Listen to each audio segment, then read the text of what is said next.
Renungan Ziarah Batin. Dalam nama Bapa dan Putra dan Roh Kudus. Amin.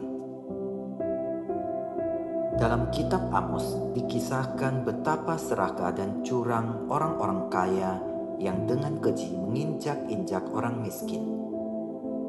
Mereka adalah gambaran orang yang mengabdi kepada nafsu mereka sendiri, kepada kekayaan dan kesenangan mereka.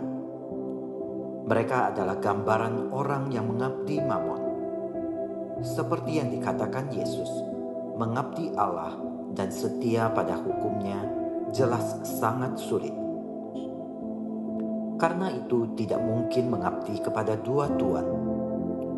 Namun bukan berarti tidak ada kesempatan untuk bertobat dan beralih.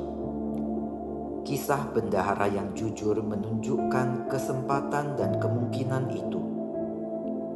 Ia yang sebelumnya curang menyadari kebutuhan untuk bertahan hidup yang kemudian mendorong dia untuk meninggalkan kecurangan, bahkan rela rugi supaya selamat.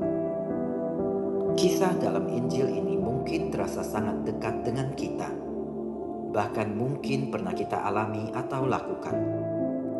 Pertobatan dilakukan ketika kita berada dalam situasi terdesak.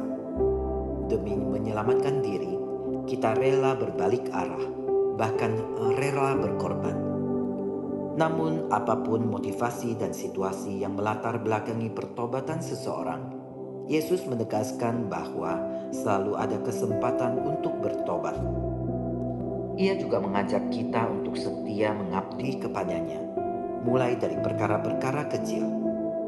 Perkara kecil itu dapat kita temukan dalam hidup harian keluarga, dalam sikap kita kepada pasangan, anak maupun orang tua, dalam cara kita bekerja, dalam keberanian kita untuk jujur dan adil, dalam sikap bertanggung jawab terhadap pekerjaan, dan dalam gairah kita untuk memberikan yang terbaik. Apakah kita juga berani rela rugi supaya selamat? Tentu tidak mudah bagi kita memahami bagaimana bendahara yang tidak jujur itu justru mendapat pujian. Pujian itu tentunya tidak terikat dengan ketidakjujurannya, tetapi pada bagaimana dia memberikan diskon atas utang yang harus dibayar. Dia memberikan diskon yang luar biasa besar dan meringankan bagi mereka yang berhutang pada tuannya. Dengan cara demikian, ia juga tidak merugikan dan mengambil uang tuannya, tetapi mengembalikan modal tuannya. Untuk memahaminya, kita perlu juga membaca dari kitab Ulangan bab 23 ayat 19 sampai 20. Kecerdikan bendahara ini menjadi contoh bagi Yesus untuk menyampaikan bagaimana kita menggunakan mamon untuk persahabatan dan kebaikan. Ini bukan berbicara dan membenarkan gratifikasi, apalagi korupsi. Ini seperti pepatah Jawa yang mengatakan, lebih baik untung sedikit daripada kehilangan persaudaraan. Memotong keuntungan pribadi dan memberikan bonus kepada orang dapat menjadi sarana membangun persaudaraan yang mengatasi bisnis. Kebaikan kita pun akan diingat oleh mereka. Dan pada suatu saat ketika kita membutuhkan, mereka pun akan menolong kita.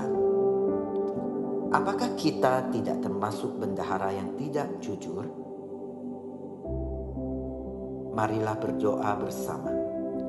Ya Bapa, mampukanlah kami untuk selalu bertindak benar dan baik dengan harta dan kekayaan yang kami miliki, demi membantu orang lain dan membangun persaudaraan yang baik sesuai kehendak-Mu. Amin. Dalam nama Bapa dan Putra dan Roh Kudus. Amin.